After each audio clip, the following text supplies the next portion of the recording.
Okay, so here is the presentation. We'll make it available, and we would really like your feedback, because we're going to also share it with the DAMA VP for development, Marcel. And so what we have done, is we've set up a Menti, and we ask you questions, and Paul's going to be managing the Menti, and we're going to give you that log on pretty shortly.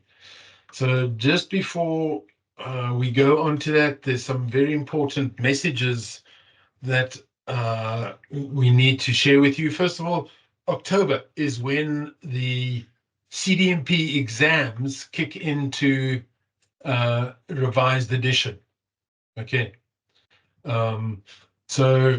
So please remember that, or if you've done all the prep already for version 1, then or version 2, I would try to get it done.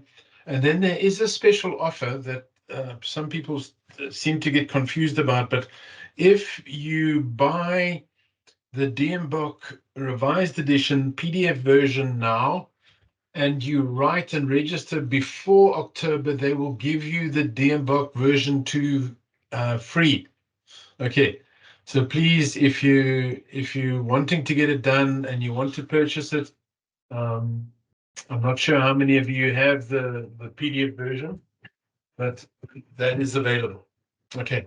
I don't think, Veronica, correct me if I'm wrong, but I don't think they're actually selling it anymore.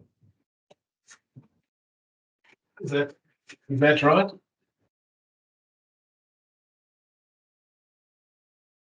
Veronica, you're on mute.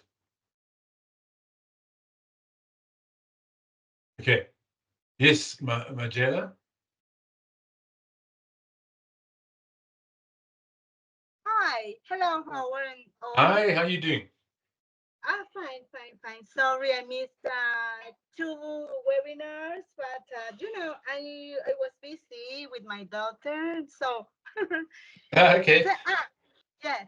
My question. I have a PDF version of the DMBOK, but version 1. Can I start to reading that, or it's better to have the DMBOK version 2?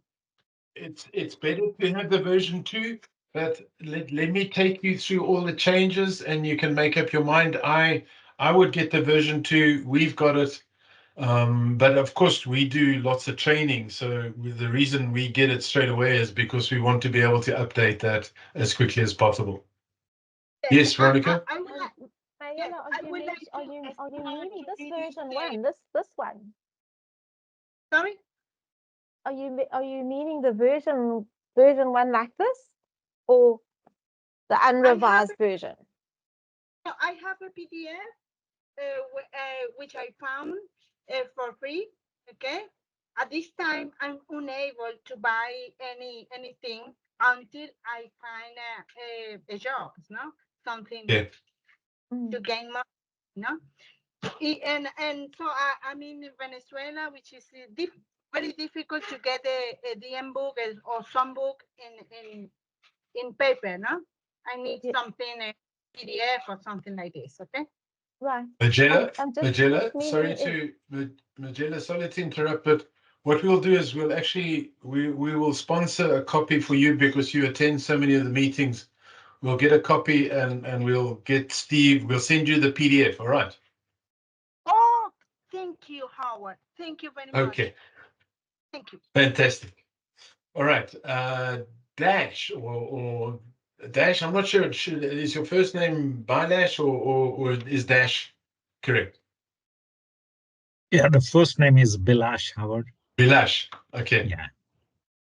So yes, just a quick question, Howard. Once you said that once I buy the revised edition, I already have the DMBOK, 2 V2. So the only thing is that once, if somebody buys the revised edition, what is the point of having BOK, DM2? Okay, so even if they give it free. Yeah. The reason is that if you write, because the CDMP exam is going to take a while before it starts, using the DMBOK revised edition, okay, they are saying that if you write between now and October, and buy the DMBOK revised edition, you will get a free copy of the DMBOK version 2 of the old copy. That's why. So you wouldn't really buy it. And as I was saying, I don't think they're selling version 2 anymore. Yeah, and post October 24, it is DMBOK revised edition would come into effect. Yes. So the CDMP fundamentals exams and the specialist exams will now come from the revised edition from October 2024. From October. Got it. Yeah. Got it. And also Thanks. to make everybody aware, the platform has changed. So from April the 14th, the platform's changing from Canvas to D2L. So there is going to be a change in the platform as well.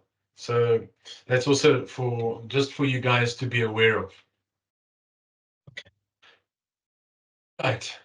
Thank you. Okay, yes, and Veronica's 100% correct. The DMBOK version 1 is not good enough for the exams. Magella, we'll sort it out for you, and we'll send you a link.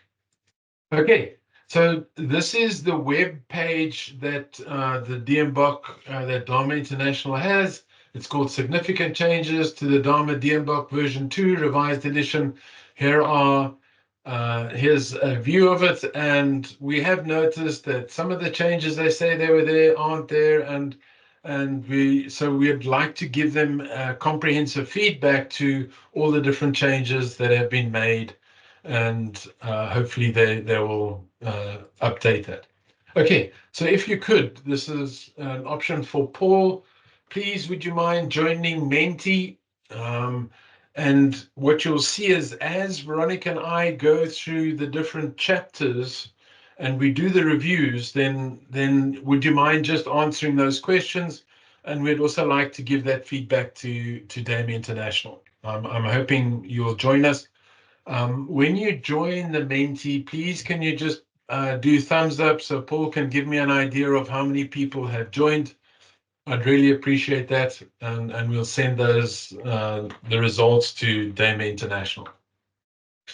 Okay, Paul, how are we looking there? Have we got only 4? Only 4. Yes. Okay. All right. So I'll keep on going, and just before we get going, I'll go through it. So what you can see here, that these are the chapters that we've done. So we've got all the chapters. Sorry, Bailash. Could you put that URL in the chat, please? Okay, sorry. I'll do that. Okay. Okay, will you put the URL? So if you go to www.menti.com and then you type in 711-7032.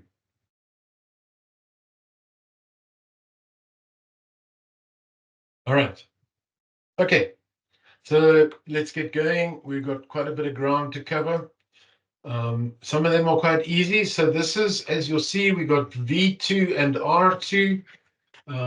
And this is the version 2 edition, and this is the R2 edition. Okay, now when we look at this, most of the changes are in this area over here where they talk about identify and remediate gaps in existing processes. Okay, now that basically comes from address practice gaps. And just to share with you, this has been a lot of the changes. They've been more clear and more concise about certain aspects. And so they've added a little bit more detail.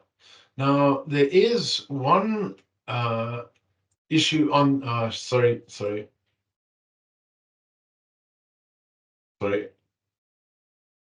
It's this one over here, which is called the ethical risk model. I'm hoping that makes sense. There we go, the ethical risk model. So that's a new technique, and they talk about a little bit in the actual section itself. Okay, so big thing, changes there and changes there. We will be publishing the PowerPoint presentation, so don't worry about making too many notes. You'll get all of it when we publish that. Okay, data governance, and please, you can put your hands up. if you'd like to. This is where the changes are. Can you see there? There they had defined data governance for the organization. Paul, are you following me with the chapter? Did people give you some results on that? Yeah, I am. I'm just waiting for, I'm not seeing anything coming through for handling ethics. Everybody can please post your answers while I was Okay. talking, and then I'll, and only 11 had joined when I shifted from the, Okay. so there's 60 in the call, 60 people. So if Okay. everybody else can, I've dropped the link and the code in the chat, so everybody can. Okay. Thanks, Paul. Sorry, can I interrupt you, Howard, quickly? Yes. Yes, of course. It's Margaret here. Hi. What feedback are you actually wanting in this Menti? I've got Menti up, but I'm not Okay. entirely sure what you're wanting from me. Okay, so what, Paul, if you wouldn't mind just sharing your screen, and I'll just explain that to you. Cool. What we asking there is what do you think of the quality of the changes that have been made to the chapter? Do you believe that the quality of the changes are sufficient? Do you feel that they made enough changes?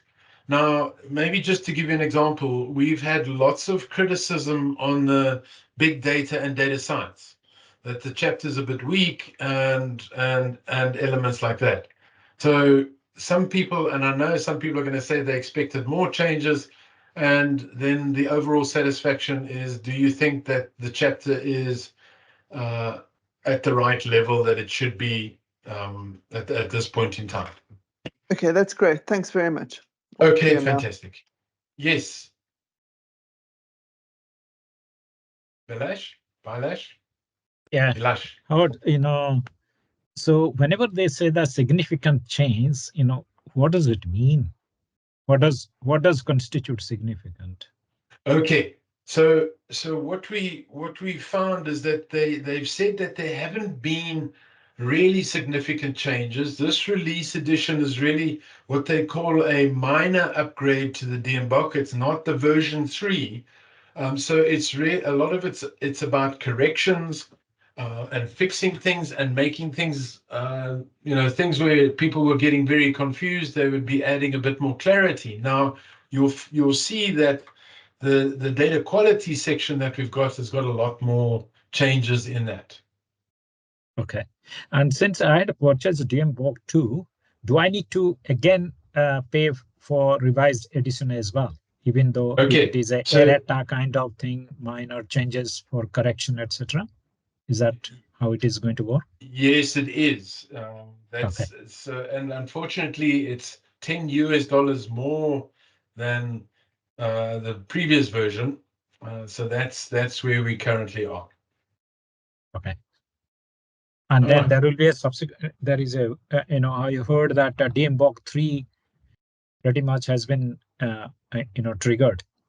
So work for DMBOK 3. Is that That's right? quite interesting, because I actually was talking to the VP of Professional Development, and he said to us, we said we'd be happy to help and get involved, and he said he'll give us a shout as soon as he's ready.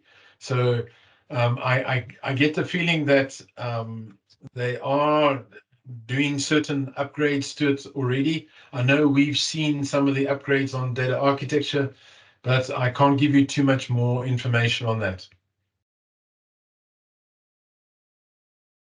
Any idea when the data architecture exam would come into play? That's a good question. I'm not sure. I'm not sure. I'll ask Marcel and just see if he's got any information for us. Thank you. Okay. Thank you, Robert. Okay. All right. Okay. So this one, I actually quite like it. Sorry, I'll take your screen back. Sorry, I'm still sharing. Sorry, man. I'll drop and then okay. And I'll move on to governance. Cool. Okay. All right. So here you can see the changes to data governance, and I was saying I like it because, can you see here, they had in version 2, they actually start talking about define it for the organization and the operating model, and then you go and define your strategy. And what I like to do is get the strategy done first, and then the operating model and the organization. So I think that sort of sits well with me. I do like the changes that they've got there. And so that was pretty helpful. Okay, then we've got a change to the definition, a data owner. Okay, and it's been changed to a business person who is accountable for decisions within their domain. And that also makes sense to me, because remember, they are the type of people that would approve access to the data. They would approve, they would have to get data quality issues resolved, and they'd have the appropriate authority. Okay.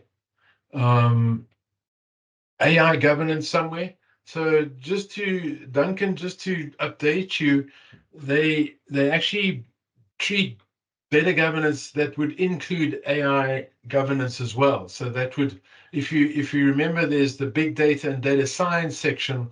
There's also a level of governance within that. Then the similar thing would be for data ethics. Handling ethics is going to be included in that. Should be AI ethics in terms of sampling, in terms of impact assessments and things like that. Duncan, I hope that answers your question.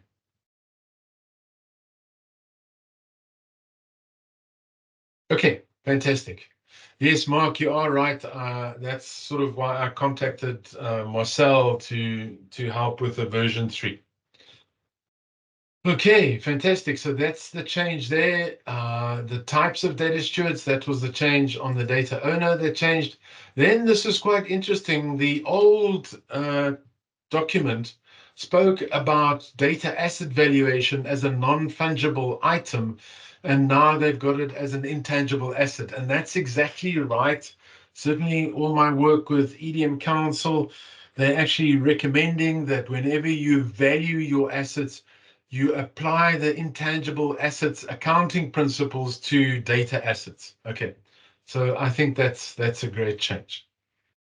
All right, then we go into organizational touch points. Okay, now here they have the under direct, so it's been revised to state that it's under direct authority of the data governance function. And in here, in the old one, they said under direct authority of the CDO. Remember that diagram we had of the CDO? That's basically what has been done, because we certainly wouldn't have some of the SDLC work being done by the CDO. Okay. All right. So that's the change at that level. Then we have goals, principles, and policies. So data owners will be approved, or business owners will be approved, and here they've redefined that to data owners. So I'm hoping you can see a little bit more clarity.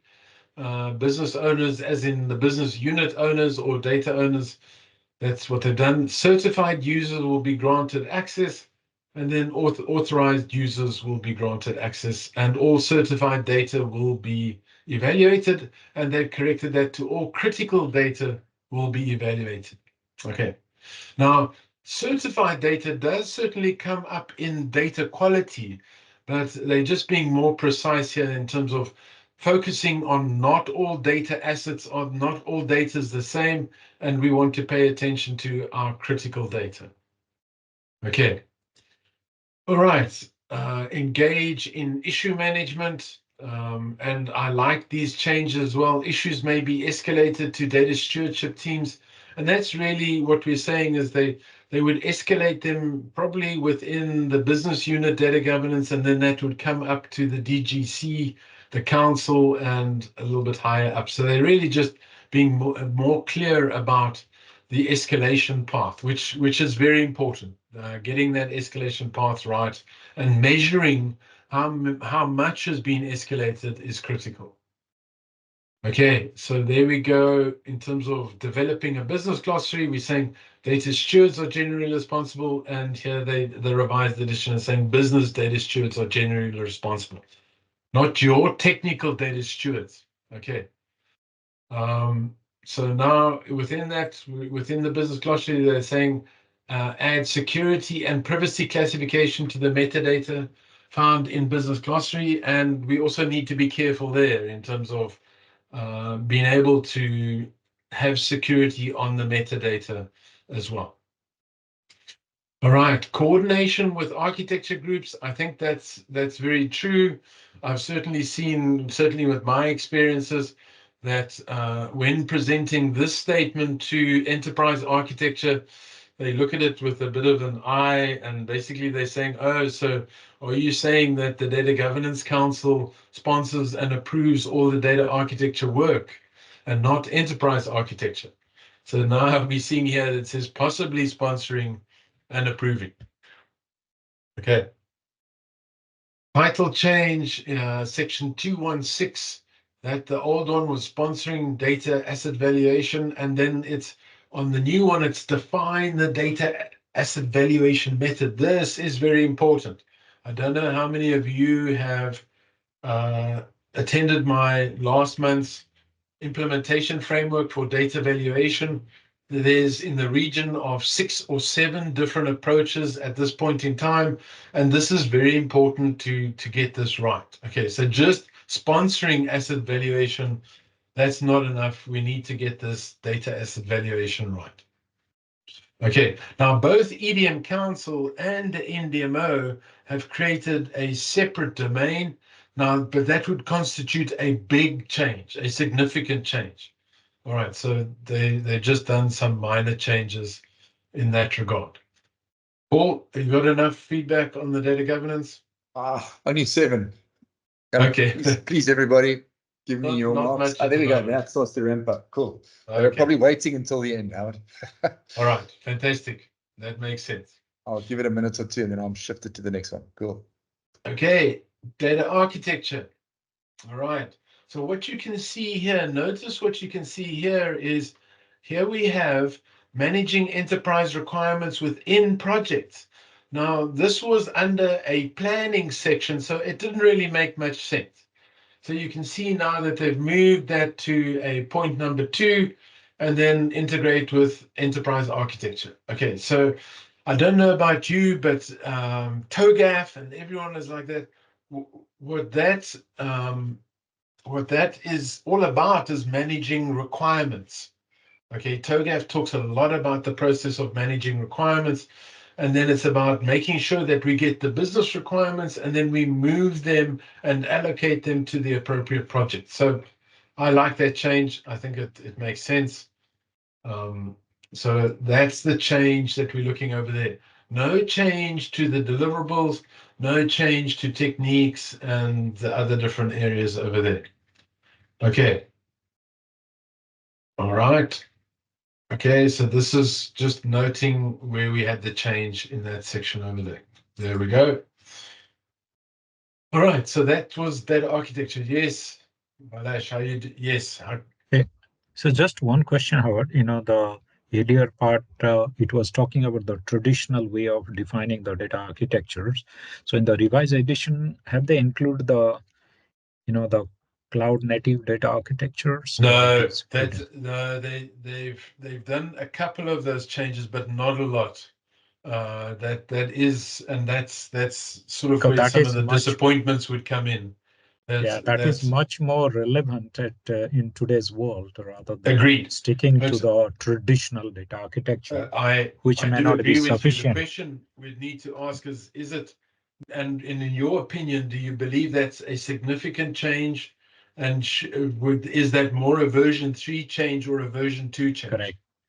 It should be a version 3, it looks like. Yeah. Because if it is revised, it's already released, Yeah. I think, but it is it should be taken as a foundational assumption in today's, cloud world. We should not discuss, regardless whether it is a core or it is part of revised. We should not talk about that, at least in the traditional data architecture. Okay, agreed. Good, nice comment. If you wouldn't mind just adding it to the Mentee, and then we can give them that feedback. Okay. All righty. Okay, so now we go into data modeling. And this is, do you notice here where most of the changes are sitting in this section over here? Okay, so look at that, definitions, issues, lineage. That's a helpful set of changes. That this was very simplistic in the old version. And of course, we know that the data model supports the business glossary, and so this is a great place to have the definitions. I would also suggest that that should be going into your data architecture, as they are responsible a lot for the vocabulary of the domain. Okay, so that's that. Those are the changes over there. There's approach determination. So how would you do that? There's forward and reverse engineering. Sorry, I don't have those marked. Okay, so and remember there's three of them. So there's forward engineering, there's reverse engineering, and then there's what they refer to as middle out engineering. Yes, Arun. Howard, this conceptual, logical, and physical data model is the, I think, most important thing about our data modeling design. So why Yeah, they so remove this? certainly they've got those conceptual, logical, and physical, but they got the deliverables here, but they really missed out that situation of that the data modeler really gets pushed to get the right definitions for the systems and defining some of the lineage where possible and some of the issues, because a lot of the times when we do data modeling, we're actually creating more questions, more issues, and we need to have those recorded and then have the reasons why those changes have been made. Arun, does that make sense? Yeah, I think in when they are saying diagram, so maybe conceptual, logical, and physical is part of diagram Yes, here. they're part of the diagrams. They're part of the Yeah, diagrams. yeah. So it is, Yes. and they have more thing here like lineage is very important. Yes, and they have similar Yes, so schemas you and can see notations and here everything. that the diagrams must all happen at the different levels, the different schemes, and the different notations. So that was also something in choosing those notations. Are you going to go with IE or UML, whatever that may be? Yeah, yeah. Yes. And yeah, Howard, the book we're saying V2 and R2. So the book which I use for my earlier exam, so I that book is called V2 version 2, That is right? correct. That is correct. So now we have another book called Release 2, the word they're using. Okay. That is correct. So now you've got the DMBOK version 2, release 2. Version 2 release 2. So this will be released in October, end of in No, October, No, it is right? it's released. actually the It's book has released. been released already, but the exams will be in October. So the book is out. We working from a copy of the book. So the book is released, but we said R3 you will use some word. That is another version later on. Yes, 100% correct. Okay, so R2 book is available. So and we can have that Yes, book. so I'm just going to show you here. This is what it looks like. That's what it looks like. Same title is same. It's saying revised edition. Okay, only. That's This is also. correct. Okay. Yes, Balash. So the data modeling, Howard, I can't see whether they have included canonical modeling as another techniques, or is it going to fit into one of these three? So the canonical model, yeah, you're right. That's been done within the data integration. What you will find in the changes is that and Veronica, please just check me and correct me, but they actually do talk about the data modeling in the other areas. So I'm just going to go there quickly. Veronica, would you mind just checking that out? But they do very similar to data quality in the other areas. Uh, they basically have to add that to the data modeling. For example, how would you do it for master data? How would you do it for reference data? How would you do it for canonical models? That is correct. Okay. Okay. All right. So here's some of the changes. This is the change around. Okay. So they sort of, this was quite confusing. A composite key is one compound key, and at least another simple or key or non-key attribute. That was the old version. The new version is a composite key is a candidate key that consists of two or more attributes that together uniquely identify an entity. Okay. And then the old version of compound said a set of two or more attributes together uniquely identify. And then in the revised edition, the compound key is a composite key for which each attribute makes up the key is a foreign key in its own right. Okay, so basically what we're saying there with lots of different words is the compound key is almost like your telephone or address. Okay, Veronica, just correct me if I'm wrong, and where the composite is multiple attributes in a table that make up the alternate key or the candidate key / alternate key. Is that everyone comfortable with that? So there's been a change in that definition. Thanks, Veronica. One question, Howard. Yes. This DMBOK is compiled and produced by the renowned, data management, consultant sort of thing, and highly calibers. How do you find this kind of definition failure also while publishing a book of renowned stature? If we don't define even, what is that? I'm struggling to understand that it is coming as a errata or corrections. But what I'm trying to say that fundamentally at a definition level also going wrong into a book, used by the data professional across the world. How that is possible? Sure. There are multiple possible reasons. I don't know the actual reasons, but we certainly find that this can be someone that made a mistake and that the editor did not pick it up at that point in time. And once it was published, then things get a bit late. I don't know about you, but I certainly, I can write something, and if I spend too much time afterwards, I just can't see any errors with it. Certainly this happens to you as well. So I get the feeling that the original person mixed it up and the process of editing didn't detect it. That's my understanding, and that's where we get the swap around. What I would agree with you is that it's really important for us to get these errata out a lot quicker and publish it so that people can see and they don't hang on to that thing for too long. And of course, especially before the exams that you go through. Di, I can see your hand up. Is there a comment from you? Yeah, thank you, Howard. Maybe just to reply to Balash, way back in 2007, when the first version was released, there were probably only about 130 people contributing to this incredible work. And with different styles, different words, and they did the best job that they could. And over the last 20 odd years, they've been refining it. And it's our job as data management professionals to assist them in that refinement.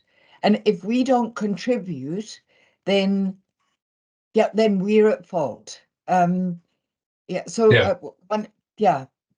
yeah. I think you're 100% correct. We do have to. Balash, I can just say that I know how many mistakes I make when I compile documents and stuff like that, and after a while I just don't see them. Fortunately, I've got people like Veronica that will read through my stuff, and she can be very precise and picky. I shouldn't, and not in a negative way, but when it goes through many people, this problem just gets bigger and bigger. But I don't want to make an excuse. I agree with you, and we do have to pay more attention to it.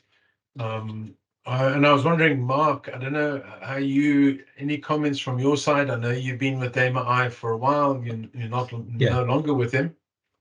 The only thing is that, Howard, what I'm trying to say that, in one of my fundamental exams when I was attending a training, it was said that, it is irrelevant, what you practice on the ground is right or wrong.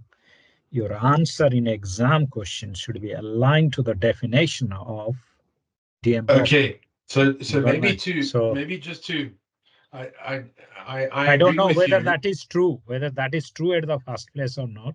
That's how you should answer. What the view of, Dharma, not what you Okay. practice. Correct. All right. Now, Not sure whether that is right or wrong. Balash, this is a big discussion that we have, and I'm glad you brought it up. I'm happy to take this maybe afterwards, but we do find that in some cases the terminology and the words we use in practice are not aligned to the DMBOK. Now, I don't think people meant it in a derogatory term in terms of saying, what you've done in practice is not applicable, is not right. I think what we have tried to warn the people is to say, in some cases, you need to conform to the DMBOK version of the DMBOK definition, and where possible, and especially in the exam, you need to answer as defined by the DMBOK. Okay, and I certainly know that I fall into that trap. We were just looking at things in terms of a relationship. Does it have zero or many or one to many or things like that? And we can get into trouble because maybe we've worked with UML and it's got zero to many, but then in theory, the right thing is there is no zero to many. It doesn't exist. So you are right, and I do feel that some of the professionals battle more sometimes than the people that haven't been working with it all the time, because those people that haven't been working with it, they tend to take what's in the DMBOK. And in some cases, the professionals are a little bit more challenged when it comes to just accepting that and not working with what they've practiced. I don't think we ever said that what you practiced is wrong. It's just a case of, for the exam, what's important is that you need to answer it as what the DMBOK states.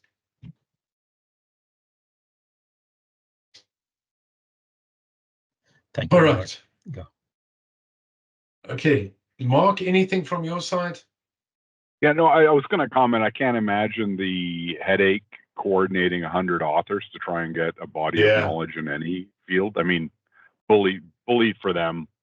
I think they realize they got to pay a professional editor this time around for V3 to dot those I's and cross those T's.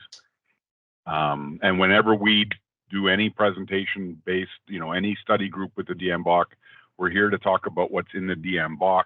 That's what's on the exam, not Mark's personal opinion. Yeah. I take issue with half a dozen things in the DMBOK, but that's not the point, right? I'm not issuing the exam. DEMA is. Yeah. So correct. What I can suggest, and I have recommended to Marcel, is that I actually spent 3 or 4 weeks at Microsoft where we did question reviews, and we went through all the questions, and people said statistically most people are saying this and getting it wrong, and other people are doing, why is that wrong? Is there something wrong with the DMBOK? Is something wrong with the question? And then we even had what was called a zombie. We spent 1 week doing zombie questions where we would vote as to whether to delete the question because it was too ambiguous and too confusing. Now that's a nice practice that we need to apply to get these questions and try to reduce some of the confusion there. So that's something that by rights, every exam should have DEMA or otherwise, any exam should undergo psychometric review, where you test the quality of the questions. If everyone gets it wrong, it's not a good question. If everyone gets it right, it's not a good question. And there's a field of study called psychometrics, including one of my issues with the exam is the use of double negatives. It's unfair to non-native English speakers. So that's when I'm writing a question, I do not use the word not. I don't. NOT is not allowed. But that's me. So and also that true or false. And I know that they started to put the rules in a little bit later on the later exams, and some of the earlier exams weren't applied to.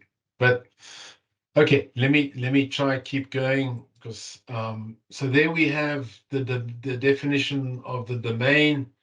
The employee preferred pronoun instead of the employee gender code, for example, may be limited to the domain of he, him, she, her, they, them. So that's I suppose a question that we expected. Okay, now the object role modeling, that section was rewritten. Please review that section. This is the up-to-date version. And then we have FCOIM, which was part of it. And there's this nice diagram that Marco Woben contributed. And this is a student. Basically, what he does, FCO is about fact communication. And I really like his way of doing it is that, please, it's not the same as dimensional modeling, but he sits with the business people and they say, please tell me all of the things that you do during the day and the facts about the system that you want developed. And they would state the facts here, student this, in semester that, enrolled in course data modeling. And then it would be modeled in the structure.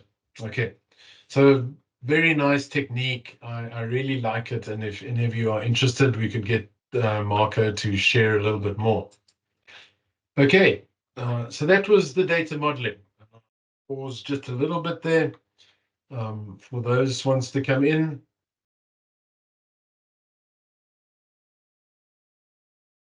Okay, and yes, Veronica's right. The exam setting guidelines are asked to be avoided. So they have picked up on that and they do stress that you should no longer do that. Okay, Paul, all good to your side? Yeah, good, thank you. Okay, fantastic. Okay, data storage and operations. So this is where the major changes came in. Okay, technology and operations, I like that. I like that separation. I've certainly found two different types of people. And so here we go in here, disaster recovery plan. Okay, similar to in the business continuity plans. Okay, so this is the disaster recovery for data. So you're not going to be doing, and we must always remember that when you do the business continuity, it's going to be everything from data to applications to integration to documents. All those type of things have to come in. So they're being a lot more specific about that. And then they've got database operation reports. Okay, so there would be data performance, OLA, SLAs. That is a wider range of issues that we deal with over there. Okay, all right. So the old one, 2.1.1, there's been a title change. The old one was understanding data technology characteristics, and this one is understanding database technology. Okay. And the other section was managing databases, and this is managing database operations. Okay, so that's basically the DBA, the looking after the DBAs and things like that. All right, data security title change. Veronica, maybe I didn't put that in there, the data security section. I think I made a mess there. This is part of the chapter data security. Apologies for that, Paul. I don't think we had a slide on there. So here we have web page security, and that's been moved to 6.2 metrics. Okay, so it was 4.4 and it's now 6.2. Okay, all right. Going into data integration and interoperability. So the biggest change in this one came into here, the definitions.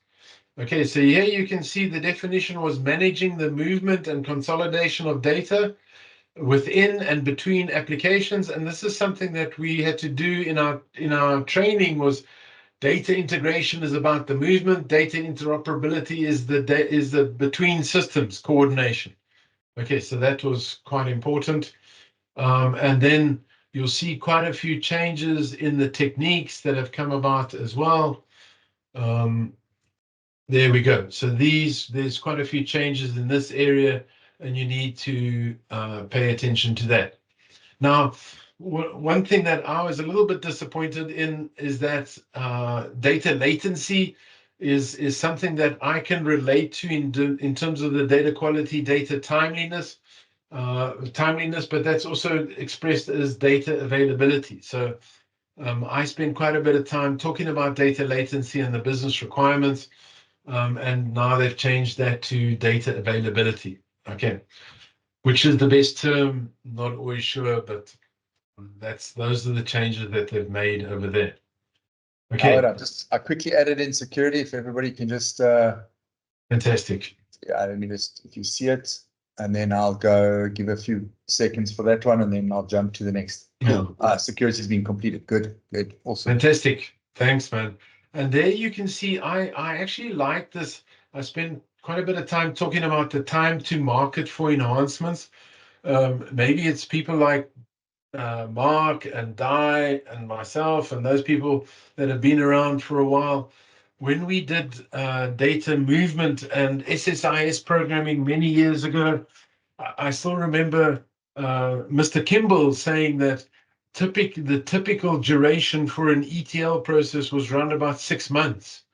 And I was so surprised and impressed almost about 3 or 4 years ago when we used a lot of the IBM data moving platforms and things like that, that the people were able to get those changes done almost within 2 to 3 weeks. A lot more meta-driven stuff. So that time to market and the sharing of data is pretty impressive. Okay, they haven't really focused on that at this point in time, but I certainly see that as one of the big changes. Okay, maintain DII metadata. That was in section 2.3.6 and it's moved to 2.4.1. Okay, Haroon, Yes. happy, enjoy. Thank you very much. We will make announcements on the presentation. Okay, thank you so much. Thanks. Okay, Bye. thanks a lot, Haroon. Welcome. Enjoy. Okay, documented content. Where were the big changes? Can you see the big changes here? There where we see developer content strategy, that was there, but then they added those content handling policies actually went into 3, and then they defined a content information architecture, which is what I like. We were missing this information architecture. And that was certainly my experience. My understanding of information architecture, it was not the same as data architecture. Information architecture was about the document and content, almost the moving of documents. That's what I grew up on. Is when we spoke about information architecture, it was web pages and document moving within business processes. That was information architecture. Di, is that your understanding as well? I'm just checking if you're still on.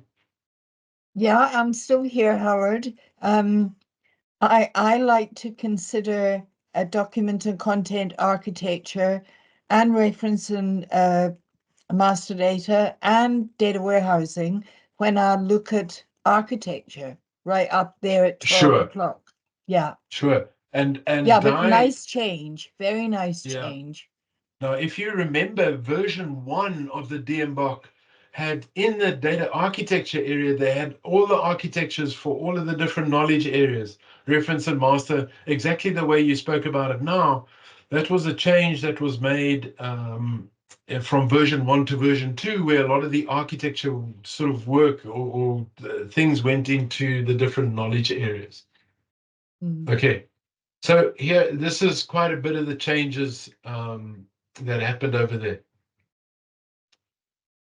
Alrighty. Okay, moving on. That was documented content. So maintain. Is that correct, Veronica? Won't you just check? That seemed to come from metadata. Do we have an error in our slide? I think it's an error in our slide. Okay. All right. Fantastic. Sorry. No problem. Okay. Reference and master data management. Okay. So there you see define the architectural approach.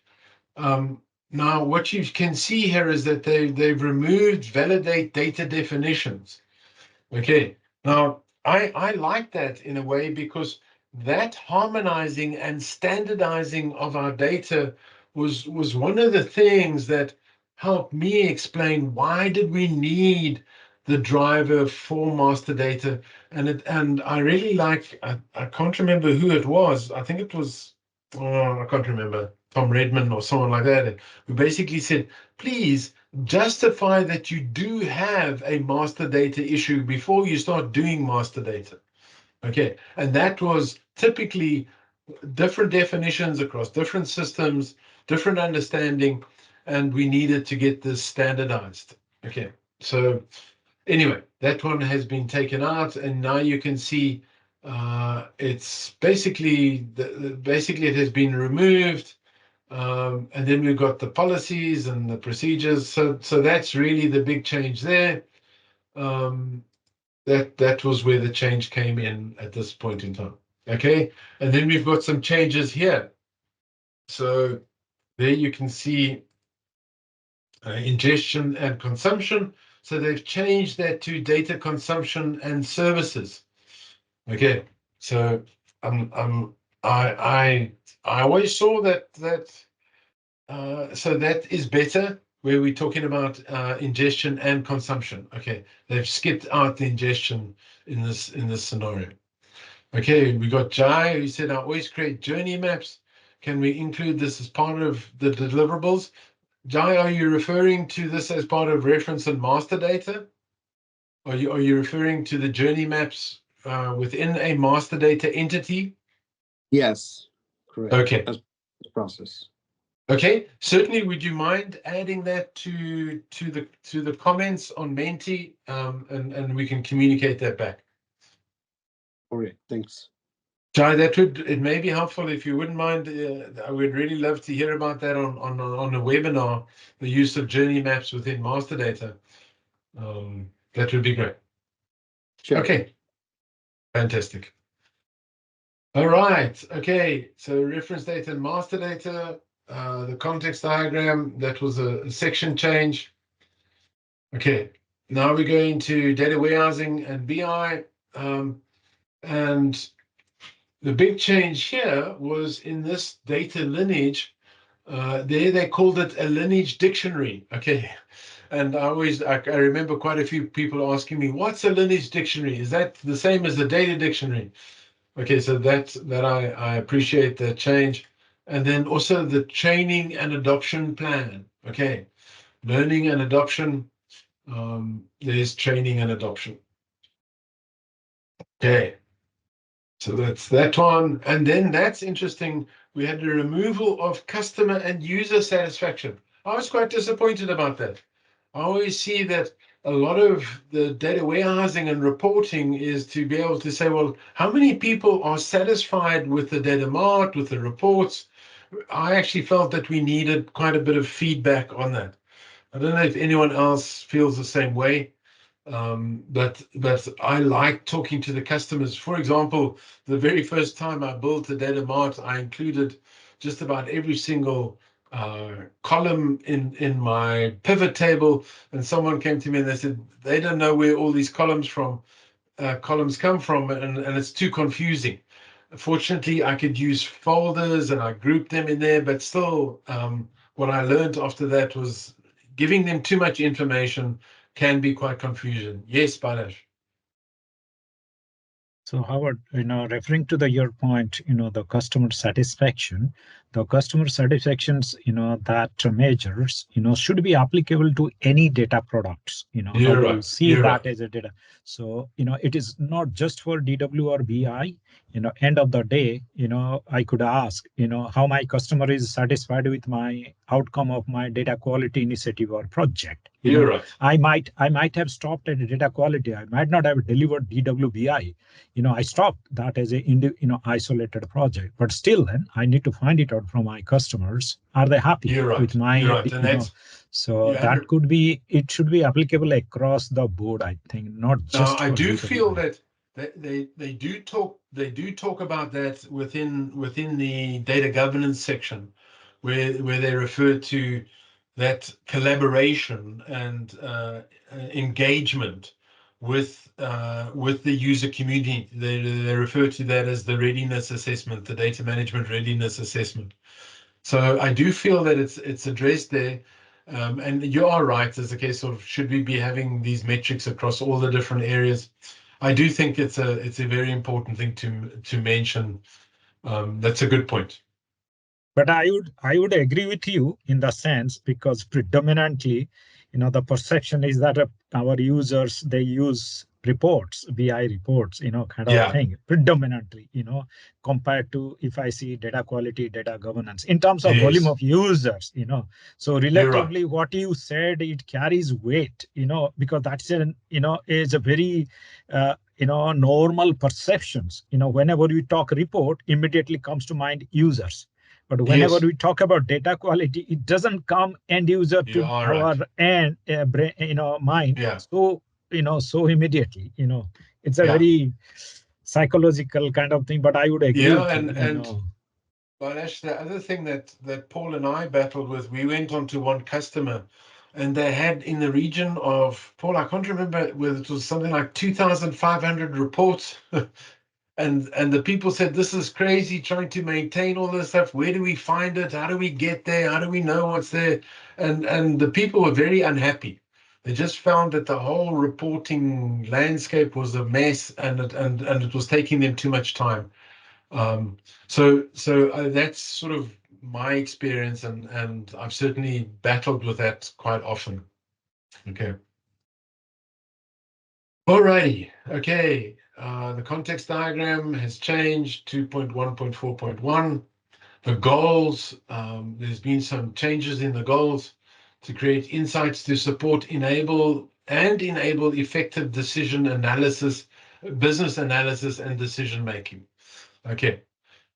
So yes, I like that focus on business analysis and decision making. I like that change. Okay. Section 4.3, it went from audit data that can be queried to queryable data. Okay. I'm not sure whether that's a bit confusing. Is it about querying the audit data, or is it about that they may think there's a word missing there? Yeah, there are two different things. Anyway, looking at they're very different. There are two different things. Yeah. Don't know what is the comment, Balash, please. I'd really appreciate that. Veronica, if you wouldn't mind, we can just add a note from our side that may be a little bit confusing. All right, metadata management. Okay, where did the changes come here? Right, really right at the bottom where they were missing the O. Okay, being operations. Okay. And then some of the changes here were basically what a lot of these were all about the different usages and things like that. And here we have basically metadata repository activities. So we need to be able to measure the activities, the engagement, the collaboration, all of those different types of things. So that's a wider definition, and it's certainly going into a broader definition. Okay, Hamdi, lovely to see you again, and have a wonderful fast and Eid. Okay.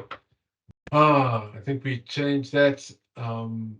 Okay, all definition change. Okay, planning, implementation, and control activities that contributes to the process, maintenance, integration, and secure audit and govern other data. Okay. Wow. So that's a bit of a mouthful. I a little bit, that's a bit much for me. Okay, and then Veronica's just added, I hope you can see there that they've actually fixed that error that was on that federation diagram, that's been resolved as well. So there's tightly and loosely coupled, that was the wrong way around, and they got that sorted out. So Howard, by saying, using that term other, does it means that it has an open boundary? It could be anything. Yeah. What is the meaning of other? Because whenever you define your metadata strategy, first thing is that you define the boundary first. In what context you are going to metadata? Yeah, what is the meaning of other data? Unfortunately, that metadata is a bit hard because It always determines the perspective that you're using. So as an example, I use the DMBOK as data. Other people can see that as metadata. That's, you know, as that's part of a DMMA. So this is a problem in terms of having a fixed definition of the metadata. But I am in agreement with you that that other data is a little bit too wide and too, because, you know, is document considered other data, less structured other data? Not sure. Yes, we've got a question. So Tafadzwa, sorry. Tafadzwa, just like it's written, just like it's Yes, written, no hidden Tafadzwa. vowels. Yeah. Yes. Quick one. So long story short, these R2 changes are only going to affect you if you are going to write the exam in October 2024 onwards. Correct. I won't 100%. fail the exam if I use my current second edition V2 Blue Book. Yeah. So If I write say in May, next month. No, in the CDMP exam only changes in October 2024. It changes from DMBOK V2 to V2 R2 to the revised edition. So only from October will you start be examined on the revised edition. So I think it's a good idea to get it done as quickly as possible.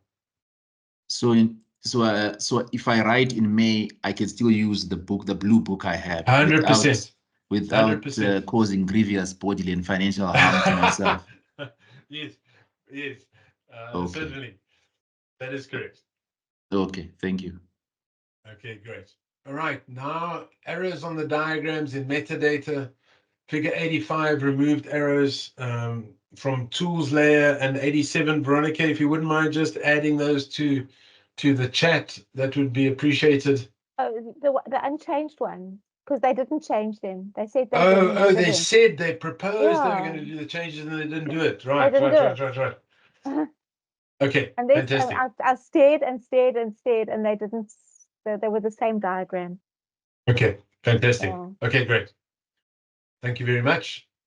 There's okay, that needs to be sorted out and enhanced. That's what you were saying. Okay, data quality. I wonder why we didn't go to back.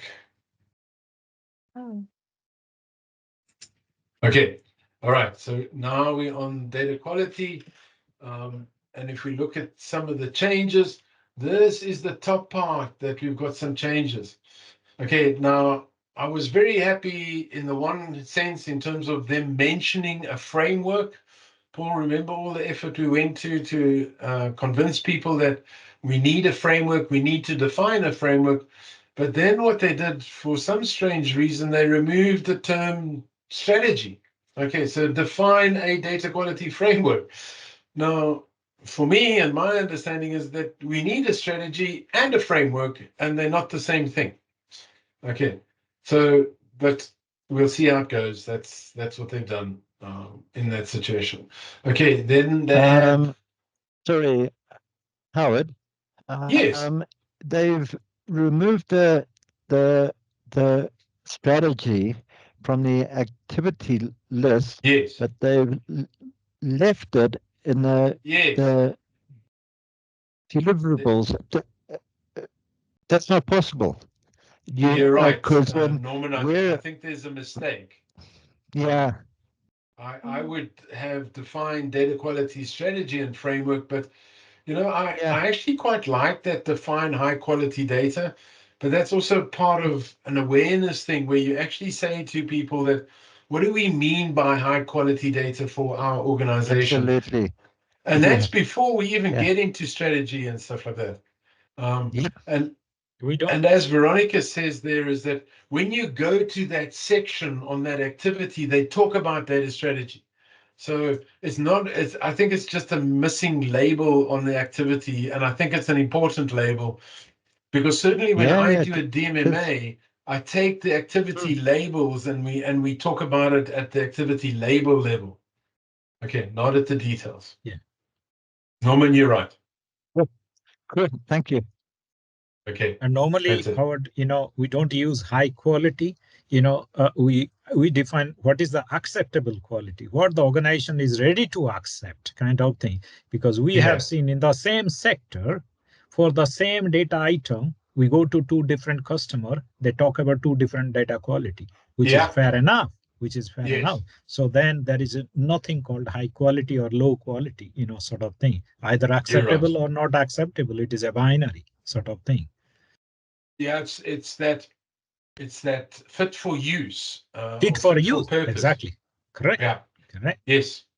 That's a good comment. And you're actually going to see there's some changes in that now. So just to share with you, there's some definition changes. There you can see, can you see it's fit for use?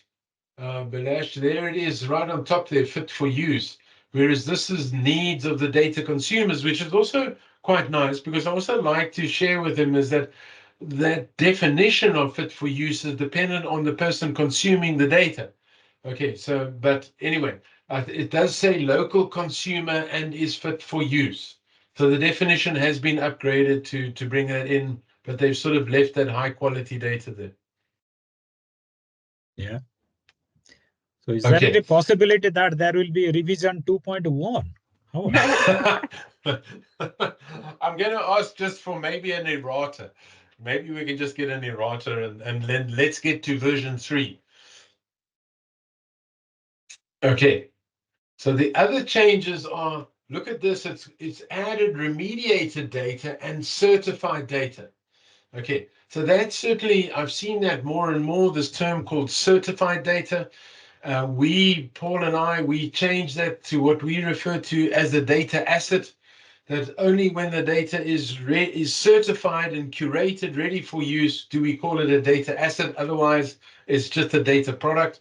And we made that distinction, and we can see that distinction coming in here. Okay. All righty. Now, this one was lots and lots of slides. There is fit for consumption, fit for use. That's been changed. These are the different deliverables that have been changed. And then we got the business drivers.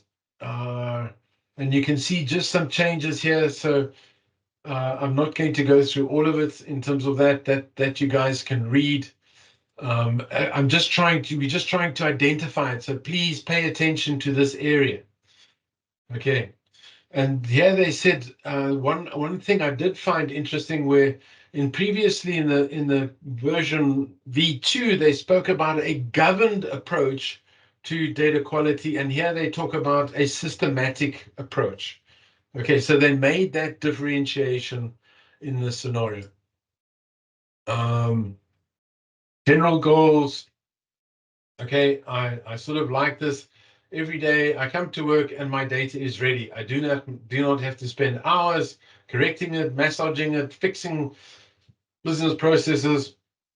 And this is what we are trying to achieve. We're trying to get to that point. I don't believe it's possible to get there, but we have to strive to get there. Okay. Criticality, these are some of the changes that we had. Section 1.3.1, data quality removed, and it's critical data. And then we've got critical data. They've got this added information to the section. Okay, master data, there we had master data is critical by definition in V2, and then critical data elements, they've added these paragraphs to understanding criticality. And I think a lot of people suffered from that. Okay, they suffered from how to determine whether data was critical or not. Okay. Then we've got dimensions. There were quite a few dimension changes here. And they've added a lot more clarity in the definitions, and they've removed that DEMA UK definitions, because everyone thought that was the given set of definitions for all data quality dimensions. But no one read there that this was suggested or recommended by DEMA UK at a certain time. Now, we also know, and I'm sure Banish has done that, agrees with that as well. Dai, I'm sure you agree, is that when we choose a set of dimensions, it is up to us to define what we mean by those dimensions. And I always plead with the people to go down a level further with the underlying concepts and define it and make sure that everybody's in agreement. Jai, yes, comments from your side. You had your hand up. Yeah, I agree. Absolutely agree with you. Exactly. Yeah. Another one, I also want to focus on the critical data elements, which I really use all the time. I also use critical data elements not only to define data quality focus, I also related to data protection and security as well. Yeah. Yeah, so those are the most important thing. But also, I have a question on this. I didn't see any topic around risks, data risks, or so if there are some issues, what is a business impact, dollar value, or reputation for the customer if there is some issues in data? So in banks, we use a lot of issues relating to dollar value impacts, critical impact, regulatory, things like that. Government is asking that kind of metrics all the time. So I would like to see. I'd like to see some kind of content in this demo, at least in version. I hear some talking. Are Sorry, you talking, Veronica? boy? Veronica, you're on. I'm not. Okay, so Jai, what you will find is in one of those data management diagrams up front, when they spoke about the foundations, the life cycle, and then they referred to it as data risk management, and then they included security and the different definitions over there. Okay, so you do, and it's not complete. There's also in data governance, they talk about it in risk management, risk assessment. And you are right, there's that lovely book that Mark Atkins and Terry Smith published, which says data governance needs risk management. I fully agree with you. We're not paying attention enough to the risk management side of it.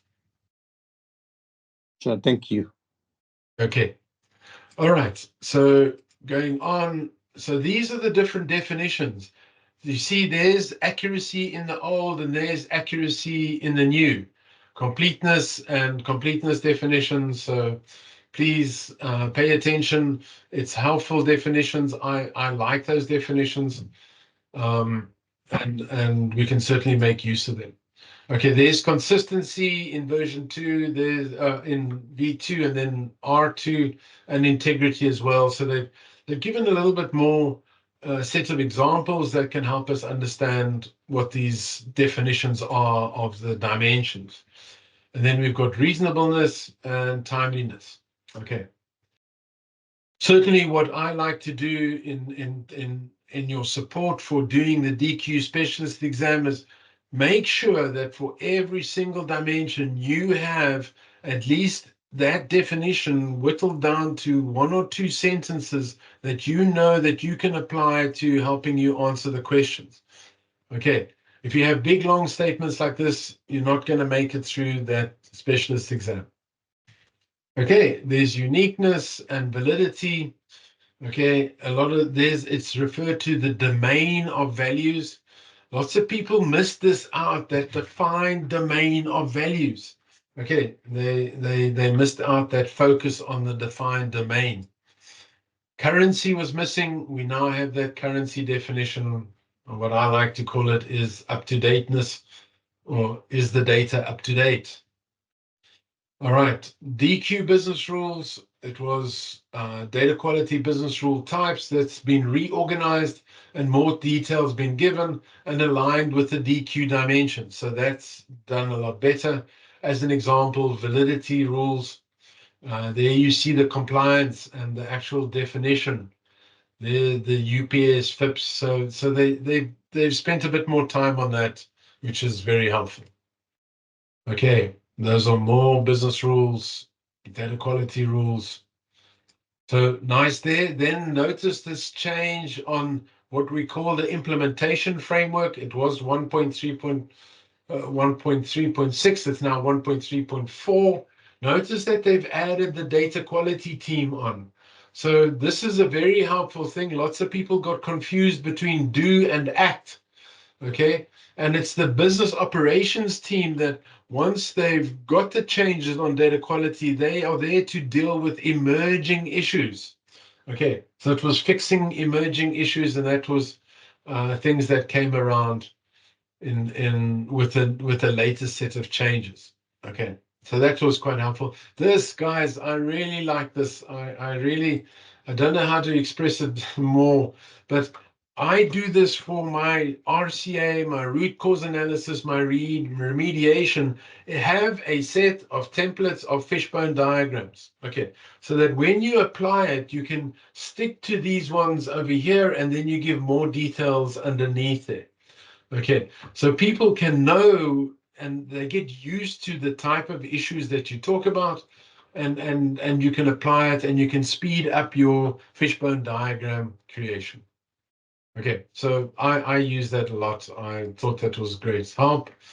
This one was removed. I think lots of people got confused as to what it was trying to say, because it was really around the issues of the lack of data management, sponsorship, and ownership, and involvement by leadership. It wasn't really a data quality thing, but it was an example of a fishbone diagram. Okay. All right. Issues by data entry. They added a lot more there. I'm sure you know that in the CDMP exam, there's lots of these different examples. So please, if you are doing the CDMP exam for V2, read what's been written on the revised edition. There's more examples, and it makes it easier to work through. Okay, common causes of DQ issues, more information's been added. Common issues caused by system design. Okay, so that's been rewritten and simplified. Okay, that's by our data modelers, our application developers. These are the things that they need to look at in the contribution. And then we've got issues here of fixing issues. Okay, these are the types of things that we need to worry about. Okay, essential concepts have moved. Okay, and some of them have moved to the tools, data enrichment, parsing, tools, transformation. Okay, I'm not too sure whether that's a tools per se, but certainly our self-service tools and that do that for you. Okay. Alrighty, there we go. Those are the changes. Defining a data quality framework. So this is how that section has been reworded. A lot of it's come from define a data quality framework. It came in there. And there you go. A framework should also account for how to organize data quality and how to leverage data quality tools. So the definition of an implementation framework is to ensure the successful implementation and procedures of a knowledge area. So that's what I like to do, and I like to focus on what is a framework and how does it help me. It's about getting that process right. Okay. Kira, we will be publishing this on LinkedIn, and we'll also put it onto our website as well. Okay. Right. High quality, new first paragraph. Okay, not all data is of equal importance. Okay, we must focus on the ones that are important. That's that prioritization in terms of critical data. That's the important thing. And then dimensions and supporting business rules. Okay, I can see quite a few people are dropping off at the moment. So we've got it all listed here.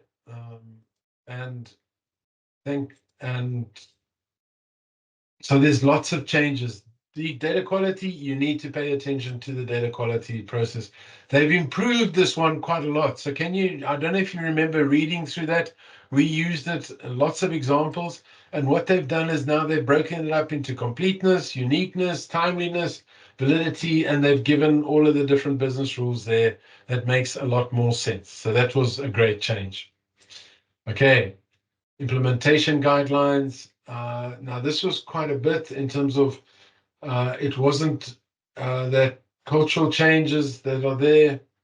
And then all of the other areas. Okay, so how does it affect the other areas? Okay, there's the changes, how data quality is impacted there. Appendix, okay, ISO standard, that's certainly something you should be looking at, 8061. So that was data quality, big data and data science, just to go through there quickly. There's a change on establishing the big data environment. That is your data platforms and the big data landscape. And then it was also communicating output to the stakeholders. I don't know why I missed that, but there was, there we go. All right, there's model performance. Those are the changes there. And there's been lots of the changes to the techniques. Those are the issues that were changed. And then finally, the DMMA, there were changes there into that one over there. And then there's quite a few rework of this area over here. Okay, so please pay attention to those changes. Paul, I'm maybe going a bit too quickly, but okay, so those are all the changes. Are there any other questions?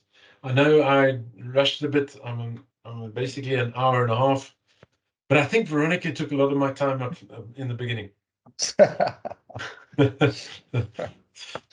Harvard, Yes.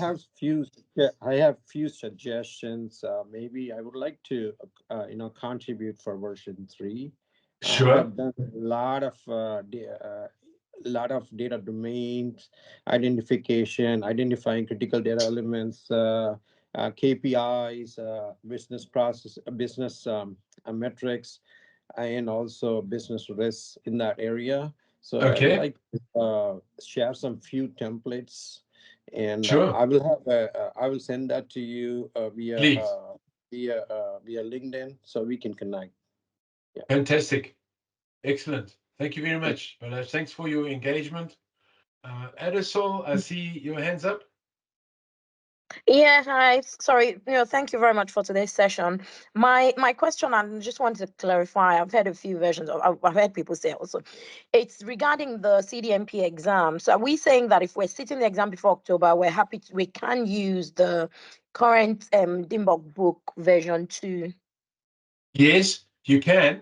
I would recommend, as I think as Veronica said, is that we've got 2, and for example, I liked some of the definitions on the definition. So I would recommend, if you can, I'm not saying that it's a must, but sometimes the version 2 does help and it explains it a bit better. Right. Okay. No, I have the version 2, but I'm saying with the changes they've Sorry, made now. the revised edition. Sorry, the revised edition. The revised edition does explain a little bit better. Sorry about that. No. Thank you very much. Thank you. Really appreciate your time today. Thank you. Okay, pleasure. Yes, Balash, I think your hand's up. Is there another comment? Yeah, just one clarification, Howard.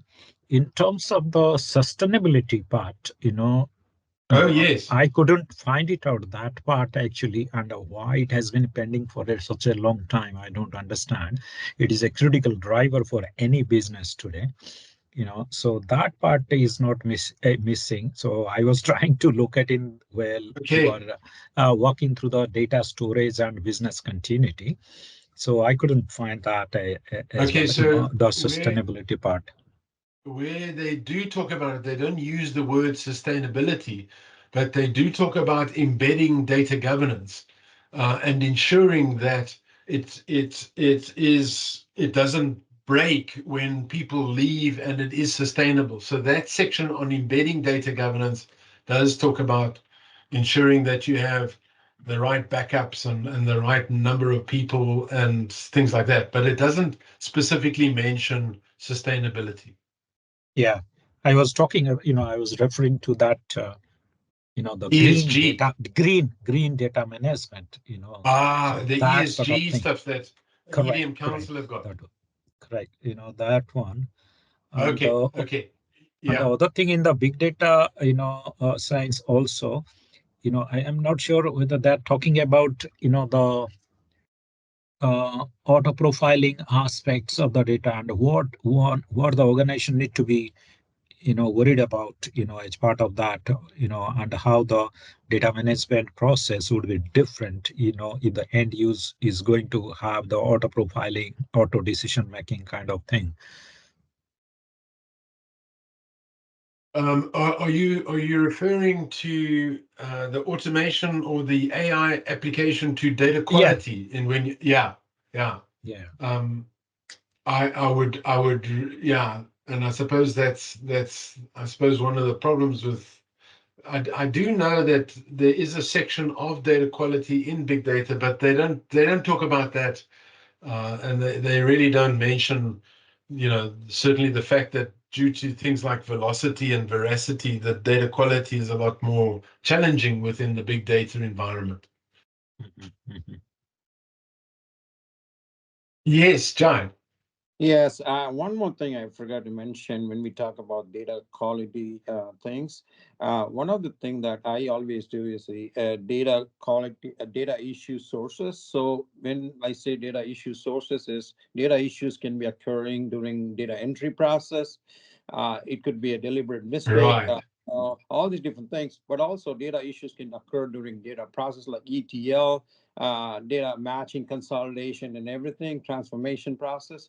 And also, data decays is one of the big problem in our company. Like, there are a lot of stale data when we do migration from source to target. We want to make sure what are the sources. I mean, what is data decay, and we need to make sure that need to be addressed as part of the process of identifying any issues. So I just want to mention that as well, right? So Yeah, you 100%. Yeah, 100%. I mean, I think you're correct. There is certainly a situation of a lot of the movement and transformation. There's a whole lot of issues around that in terms of migrating data, and then just moving data, not migrating data. But you're also really important. Your issue of data migration is really important because people shouldn't be doing any data migration without a data quality assessment and review. correct. Exactly. I couldn't agree with you more. I found too many systems that have just gone from one CRM system to another, and they brought all the junk, and the business people are as depressed afterwards as they were when they heard that it was going to change. And one more thing is this is separate. This is a find of issues. All I mean, I'm getting this. People mindset when we try to assess data quality, data issues, the people are not open. They are not open because they have done some mistakes in the past, and they're not Yeah. open. They think if they open it, the management is going to fire them. Because Yeah, that's what yeah. that is causing a lot of business Jai, dollar value. I really like what you're saying, and Paul and I can share with you some stories of when we did a data quality assessment. Now, when we did that, and Paul also had the same problem with a data maturity assessment, data management maturity assessment, we all underestimate the approach or the change management communication technique that we should be used to produce some of these deliverables, because they have lots of ramifications and the way in which people respond to us. So a lot of the times we're not going and producing and performing these activities with the right mental and I'm battling for the term, but we're not using the right approach, the right change management approach when we go in there. Yes, I agree. Yeah, exactly. I mean, a lot of times they they hide because they may be getting caught or something. Yeah. And So we also, for example, what I do is when I set up an operating model, one of the things I like to do before announcing this new federated model is actually go and have a chat to the CIO and the business heads and say, are you in agreement with, we are recommending these changes, but do you agree that the BI should go here and the AI should go there and metadata should go here? Do you agree with it? And before we just say, here's the new model, I think we can get into lots of trouble. yeah. Good observation. Guys, I think we need to close. Yeah, because Howard, I'm really struggling. I'm Yes, Howard, Balash. every 10 minutes. just one question, going forwards, how to get involved contributing to, preparing the DMBOK content going forward. Okay. So Balash, I'll certainly let's get you involved in in this. Stop going on the phone and tablet, anything right now. The only thing is that, I'm not that intelligent like you, Howard, but within my capacity, if I could even if it do small spelling mistake or Yes, something. 100%. That's what we need. Yeah. So that's what I was really need thinking. that. You What need is the lots and way lots of to, people. and maybe a little bit, sharing the, the experience and the challenges on ground zero, and least bother whether it is accepted or not, that's a different issue, but at least presenting the views, what happens in the battlefield actually. Little bit of deviation from the academic view or the theoretical view. So, that sort of sharing, and just to take the view of experts, what they think is that, practitioners are on the right track, or they are deviated too much from the, kind of thing. Right. It is better to know, even if I'm wrong 100%, I don't mind, but at least just to be aware that I'm 100% wrong, that sort of thing. No, and we all learn so much. I think we underestimate how much we learn by contributing and by being very definitive and defining things very well. We all learn a tremendous amount. I think someone made a statement that you learn 3 times. The first time you learn is with Veronica, and you go through a special course. The second time you learn is when you have to teach someone, and the third time you learn is when you have to write about it. So those are and we need to find opportunities like this to be able to go through that learning. And the 4th time could be when you are criticized by somebody. That's what happens when they should be reviewing your paper or your writing. You're 100% correct. Excellent. Guys, thank you so much. I really appreciate the engagement. It was nice. Balash, I will make sure that you're involved. I'll put your name forward, and we'll get you involved. And thank you very much for your brilliant effort. Just identifying it's a tremendous effort, Howard. Thank you. Thank you. Fantastic. Thank you very much. So 1 hour you covered that 600 pages. Thank you. Thank you very much. Goodbye, everybody.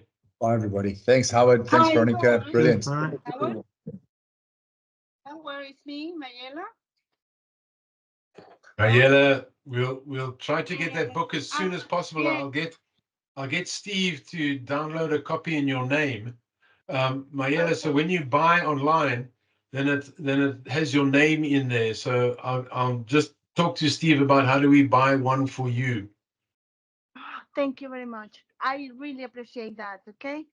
In my head, I matching that you say and what I have learned in my previous work.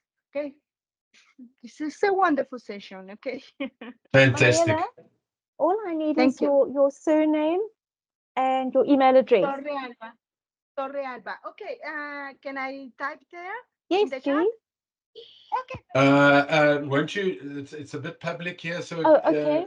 Mayela, do you know my email address? No. I'll put mine in the contact on LinkedIn. Yes, give it to me on LinkedIn. Give it to me on LinkedIn, and we'll share it there. That's great. Thank you very much. I will message you on LinkedIn. Fantastic. Perfect. There's Veronica stuff. Thank you very much. I really appreciate that. Thank you. You're welcome. Okay. Thanks, everybody.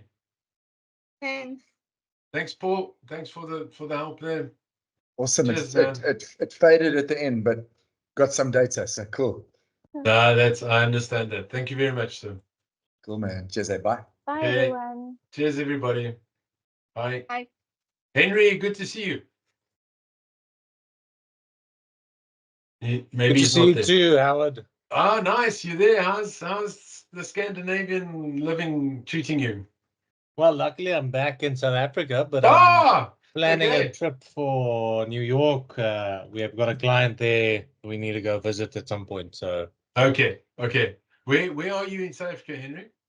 In Centurion. So I'm in Pretoria. All right. But yeah, if I'm in Cape Town, I'll definitely come visit you and Definitely. Debbie and everyone. Thanks, man. But thanks very much for today's session. It really helped a lot. Okay. Cheers. Thanks, Howard. Bye.